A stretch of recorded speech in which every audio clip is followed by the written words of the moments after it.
آج ہمارا ٹاپک ہے اصول و تحقیق و تدوین اور اس کا کورس کوڈ ہے 1922۔ آج ہم اس کا یونٹ نمبر 3 پڑھیں گے، جس میں ہم نے پڑھنا ہے حصول مواد کے ذرائع اور اس کے طریقے۔ سب سے پہلے اس کی ہیڈنگ ہے تحقیق میں مواد کی اہمیت۔ تحقیقی کام کے لیے مواد کی وہی اہمیت ہے جو کسی عمارت بنانے کے لیے تعمیراتی ساز و سامان کی ہوتی ہے، غلہ اگانے کے لیے بیج کی اور صنعتی پیداوار کے لیے خام مال کی۔ تحقیق اس وقت تک ایک خواب و خیال ہے جب تک کہ اس کے لیے مواد دستیاب نہ ہو۔ مواد کی جمع آوری تحقیقی کام کا ابتدائی مرحلہ ہے۔ کسی موضوع پر مواد دستیاب ہوگا تو ہی تحقیق کے کام کا آغاز ہو سکے گا، اسے آگے بڑھایا جا سکے گا، آخرکار اسے پائے تکمیل تک پہنچایا جا سکے گا۔ کوئی موضوع چاہے جتنا ہی دلکش کیوں نہ ہو، اگر اس موضوع پر مواد کا حصول ممکن نہ ہو تو اس پر تحقیق نہیں ہو سکتی۔ تحقیق کو اگر ایک مجسم شکل قرار دیا جائے تو اس کے وجود کی تشکیل کی اکائیاں وہ مواد ہے جس سے مل کر یہ وجود پیکر محسوس میں ڈالا جا سکتا ہے۔ تحقیق میں مواد کی اہمیت کا اندازہ اس امر سے لگایا جا سکتا ہے کہ مواد کے بغیر تحقیق کا کوئی وجود سرے سے ہوتا ہی نہیں۔ تحقیق بنا مواد ہی سے استوار ہوتی ہے اور کسی تحقیقی منصوبے کی کامیابی و ناکامی کا پہلا دارومدار مواد پر ہوتا ہے۔ تحقیق کے لیے مطلوبہ مواد ہی دراصل وہ اولین بنیاد ہے جہاں سے محقق اپنے سوالات کے جواب تلاش کرتا ہے۔ پھر اس کے بعد دوسری ہیڈنگ ہے اس کی مواد کے حصول میں احتیاط کے پہلو۔ محقق کو مواد کے حصول میں نہایت محتاط اور حساس ہونا پڑتا ہے۔ بعض اوقات موضوع سے متعلق عمومی نوعیت کے نقطے سے بھی بہت بڑے علمی خزانے کے ہاتھ آنے کی راہ ہموار ہو جاتی ہے، اس لیے محقق اپنے موضوع پر ہونے والی ہر طرح کی علمی تحقیق سرگرمیوں کو پیش نظر رکھتا ہے اور جہاں کہیں اس کا مطلوبہ مواد میسر آئے اسے حاصل کرنے کی پوری کوشش کرتا ہے۔ محقق کو موضوع کے اعتبار سے مفید مواد کے حصول کے لیے حریص ہونا چاہیے۔ مواد جہاں بھی ملے اسے نظر انداز نہیں کرنا چاہیے۔ بعض کلمی نسخے نادر و نایاب ہوتے ہیں اور صرف مخصوص مقامات پر ہی دستیاب ہوتے ہیں۔ ایسے علمی ذخیروں تک رسائی اور ان سے استفادہ عموماً سہل نہیں ہوتا، اس لیے محقق کو چاہیے کہ جب تک اس طرح کا موقع میسر آئے تو مطلوبہ مواد کی کاپی کروانے کی کوشش کرے۔ کاپی ممکن نہ ہو تو متعلقہ صفحات کی تصاویر بنانا ضروری ہے۔ محقق کو اپنے موضوع سے متعلق مواد کے حصول کے لیے ہی اہم نہیں بلکہ اسے اس طرح ترتیب دے کے رکھنا بھی اہم ہے تاکہ تحقیق نگاری کے وقت سب سے پہلے اہم ترین مواد کے حصول میں بسا اوقات ان گنت مشکلات کا سامنا کرنا پڑتا ہے۔ محقق اپنی لگن اور پہم جدوجہد سے ان مشکلات کی منزل کو عبور کر سکتا ہے۔ کمزور قوت ارادی کے مالک افراد راستے کی دھول میں ہی گم ہو جاتے ہیں جبکہ پختہ عزم کے حامل لوگ منزل مراد تک پہنچ جاتے ہیں۔ اس لیے محقق کو بلند حوصلہ ہونا چاہیے اور اپنی قوت ارادہ کو مضبوط رکھنا چاہیے تاکہ وہ تحقیق کے کٹھن مراحل سے بآسانی گزر سکیں۔ پھر اس کے بعد پوائنٹ 2 ہے حصول مواد کے ذرائع۔ تو اس میں سب سے پہلے لائبریریاں آ جاتی ہیں۔ لائبریریاں حصول مواد کا سب سے بڑا اور سب سے مؤثر ذریعہ ہوتی ہیں۔ علوم اسلامیہ کی تحقیق کا بیشتر دارومدار لائبریریوں پر ہوتا ہے۔ مختلف قسم کی لائبریریاں مختلف قسم کے مواد کے حصول میں ممدود و معاون ثابت ہوتی ہیں، اس لیے محقق کو یہ علم ہونا چاہیے کہ اس کے موضوع تحقیق سے متعلق مواد کس طرح کی لائبریری میں اور کہاں دستیاب ہے۔ بعض لائبریریاں صرف کسی ایک علم اور اس کی شاخوں سے متعلق کتب کے ذریعوں پر مشتمل ہوتی ہیں، ان میں دوسرے علوم پر کتب دستیاب نہیں ہوتی۔ اس طرح لائبریریاں عموماً تعلیمی و تحقیقی اداروں کے مختلف شعبہ جات کے تحت قائم کی جاتی ہیں اور ان میں عموماً صرف متعلقہ شعبہ علم پر ہی کتب و مجلات بھی شائع دستیاب ہوتے ہیں۔ بعض لائبریریاں عوامی نوعیت کی ہوتی ہیں جہاں زیادہ تر عام لوگوں کی دلچسپی کا مواد رکھا جاتا ہے، جیسے اخبارات و جرائد ڈائجسٹ، کہانیوں کی کتابیں۔ ایسی لائبریریوں میں عموماً مصادر اصلیہ بھی دستیاب نہیں ہوتے۔ تحقیق نگار کو چاہیے کہ بڑے تعلیمی و تحقیقی اداروں جیسے جامعات وغیرہ کی مرکزی لائبریریوں کا رخ کرے اور وہاں سے مواد کے حصول کی جستجو کرے۔ تحقیق کے لیے مطلوب مصادر اصلیہ عموماً ایسے بڑے اداروں کی مرکزی لائبریریوں میں ہی دستیاب ہوتے ہیں۔ علاوہ ازیں بسا اوقات بعض نجی و شخصی لائبریریوں سے بھی مطلوبہ مصادر و مراجع میسر آ جاتے ہیں، چنانچہ محقق کو اپنے موضوع کی مناسبت سے ان اہل علم سے ملاقات اور استفادہ میں جلد کرنا چاہیے جو ایسے موضوع میں اتھارٹی مانے جاتے ہیں۔ عموماً ایسے افراد کے پاس ماخذ بھی دستیاب ہوتے ہیں، لیکن اگر ایسا نہ بھی ہو تو بھی انہیں معلوم ہوتا ہے کہ موضوع پر تحقیق کے لیے مطلوبہ مواد کہاں سے میسر آئیں گے۔ لائبریریوں میں عموماً کسی بھی موضوع تحقیق پر مصادر و مراجع کا جو ذخیرہ دستیاب ہوتا ہے، اس میں کتب و مجلات کے علاوہ عمومی تحقیقی مقالات و جامعات میں اسناد کے حصول کے لیے لکھے گئے مقالات، تاریخی دستاویزات، اصل قلمی نقول، دستی تحریروں کی نقول، کسی دستاویز کی مصدقہ نقول اور اس کے علاوہ تاریخی شخصیات کے مکاتب اور اخبار و جرائد وغیرہ شامل ہیں۔ تحقیقی نگاری میں لائبریری کی نہایت اہم مقام حاصل ہے۔ محقق کو عموماً ایسے حالات میسر نہیں ہوتے کہ وہ اپنے گھر میں یا دفتر میں بیٹھ کر پوری دلجمی سے تحقیقی کام سر انجام دے سکے۔ اسی لحاظ سے لائبریریاں نہایت ہی عمدہ اور مفید ترین مقام ہوتا ہے جہاں مطالعہ اور تحقیق کے لیے مناسب ماحول میسر ہوتا ہے۔ لائبریریوں میں خاموشی برقرار رکھنے کے لیے خصوصی اقدامات کیے جاتے ہیں، بیٹھنے کے لیے مناسب سہولیات ہوتی ہیں، پانی کے لیے پینے کی سہولت بھی عموماً میسر ہوتی ہے اور اکثر لائبریریوں میں فوٹو کاپی مشین کی سہولت بھی میسر ہوتی ہے۔ پھر لائبریری کے بعد ہم بات کرتے ہیں تحقیقی مجلات کی۔ تحقیقی مجلات حصول مواد کا بہت بڑا ذریعہ ہے۔ تحقیقی مجلات قدیمی اور جدیدی تحقیقات کا بہترین مجموعہ ہے۔ تحقیقی مجلے میں شائع شدہ مقالات کے مطالعے سے اپنے موضوع تحقیق اور بسا اوقات نہایت مفید مواد میسر آتے ہیں۔ مقالہ کے حوالہ جات اور مصادر و مراجع کی فہرست ملاحظہ کر کے وہ مطلوبہ مواد کے ماخذ تک رسائی حاصل کر سکتا ہے۔ اسے یہ بھی معلوم ہوتا ہے کہ اس کی مطلوبہ کتاب کہاں ہے اور کب چھپی، چنانچہ وہ مطلوبہ مواد کتاب کا ذاتی نسخہ حاصل کرنے کی کوشش بھی کر سکتا ہے۔ تحقیقی مجلات میں نئی شائع ہونے والی کتابوں پر تبصرے اور تعارفی و تنقید مقالات بھی شائع ہوتے ہیں جن کے مطالعے سے محقق کو زیر تحقیق موضوع کے حوالے سے بہت سی معلومات حاصل ہو جاتی ہیں۔ پھر اس کے علاوہ اخبار و جرائد ہیں۔ تحقیقی مجلات کی طرح اخبار اور عام رسائل بھی مواد کے حصول کا ایک ذریعہ ہے۔ شخصیات اور احوال آثار پر تحقیق کرنے والوں کو اخبار اور رسائل سے بھی نہایت قیمتی مواد حاصل ہوتا ہے۔ اخبار تو چونکہ روز شائع ہوتے ہیں اس لیے تازہ معلومات کا خزینہ ہوتے ہیں۔ اس طرح رسائل میں سے بعض ہفت روزہ اور بعض 15 روزہ اور بعض ماہنامے اور بعض سماہی، بعض شش ماہی اور بعض سالنامے بھی ہوتے ہیں۔ اپنی اپنی نوعیت اور میدان عمل کے اعتبار سے ان میں مفید معلومات شائع ہوتی ہے۔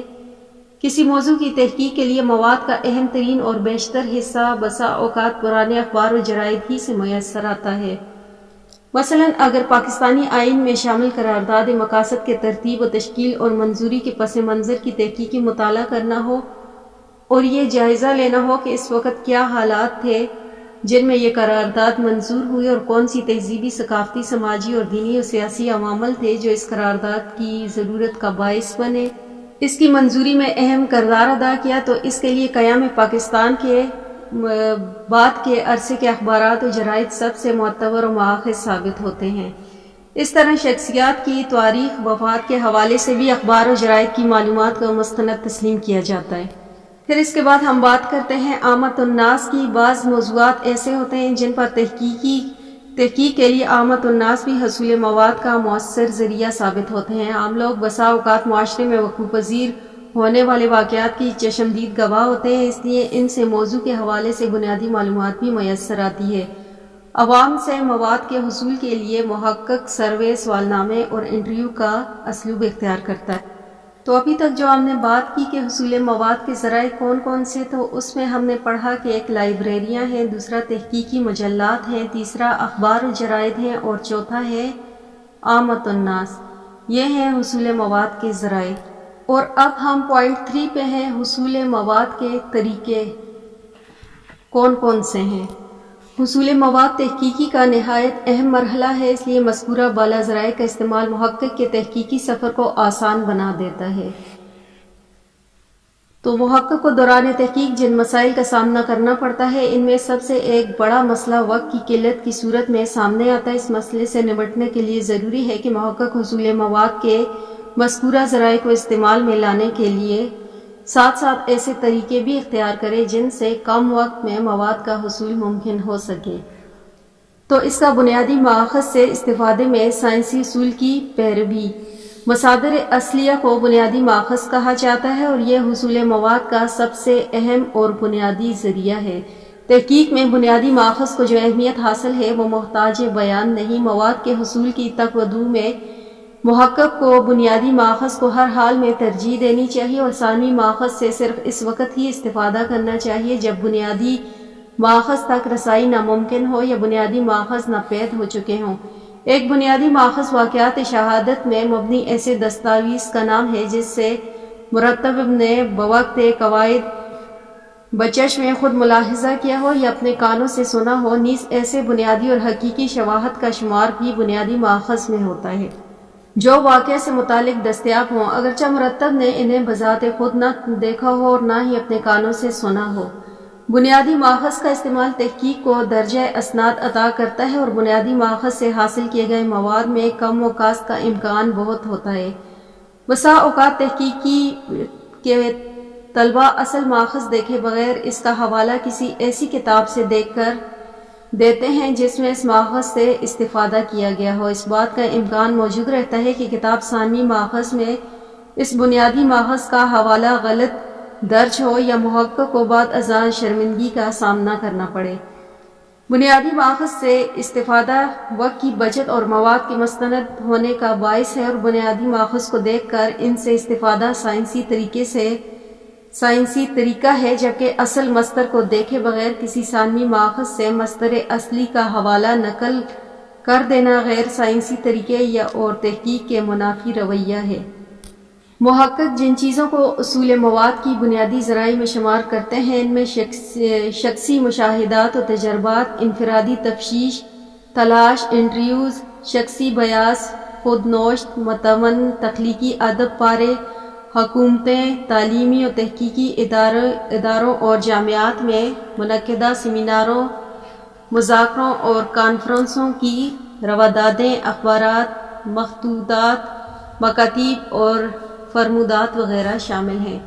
محقق کو چاہیے کہ ان بنیادی ماخذ کا حوالہ کسی ثانوی ماخذ کی بنیاد پر نہ دے بلکہ سائنسی طریقہ کار کی پیروی کرتے وقت حوالہ دینے سے قبل متعلقہ ماخذ سے مواد کی جانچ پڑتال کر لے۔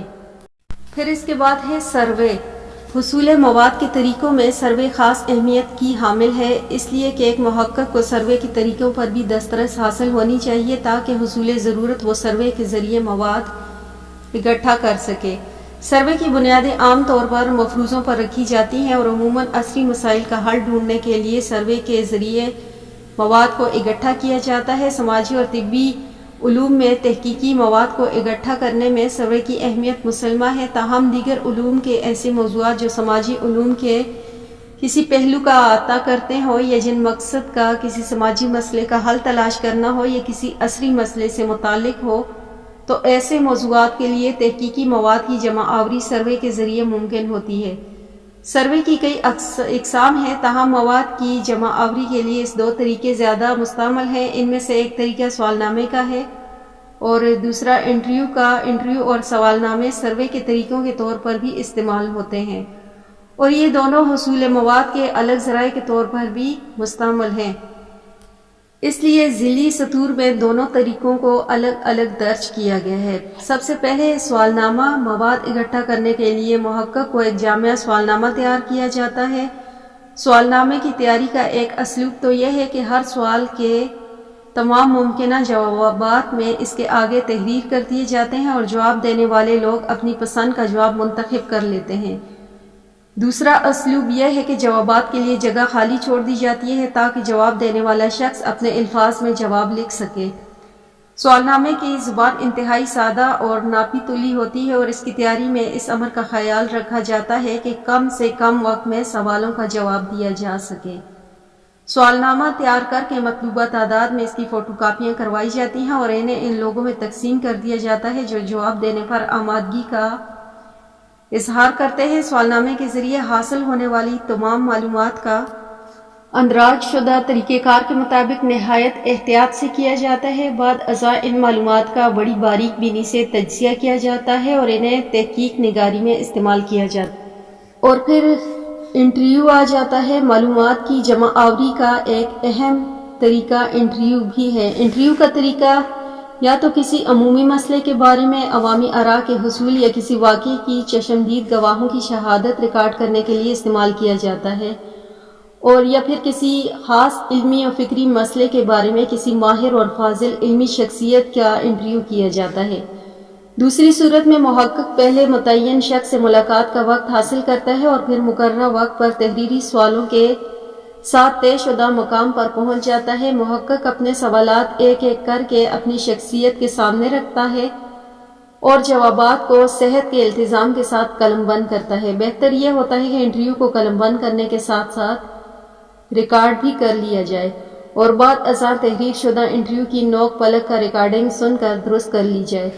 انٹرویو حاصل شدہ معلومات کو نہایت احتیاط سے استعمال کرنا ہوتا ہے۔ محقق کو اس پہلو کو بطور خاص خیال رکھنا ہوتا ہے کہ انٹرویو دینے والی شخصیت کی طرف کوئی ایسی بات منسوب نہ کی جائے جو اس نے نہ کہی ہو، یا اس کی بات سے کوئی ایسا مفہوم اخذ نہ کیا جائے جو فی الواقع اس کے نقطۂ نظر سے متصادم ہو۔ انٹرویو سے حاصل ہونے والی معلومات کو کم و کاس بیان کرنا چاہیے، تاہم محقق انٹرویو کے مندرجات کا تجزیہ کرتے ہوئے ان سے نقد و جرح کر سکتا ہے، اور انٹرویو دینے والی شخصیت نے اگر حقائق کے مغایر کوئی بات کی ہو تو اسے دلائل سے رد کر سکتا ہے۔ بہتر تو یہ ہے کہ اگر اس نے کوئی متنازع یا خلافت کی حقیقت بات کی ہو تو محقق انٹرویو کے دوران ہی اسے مزید سوال کرے تاکہ وہ معاملہ اس پہ واضح ہو۔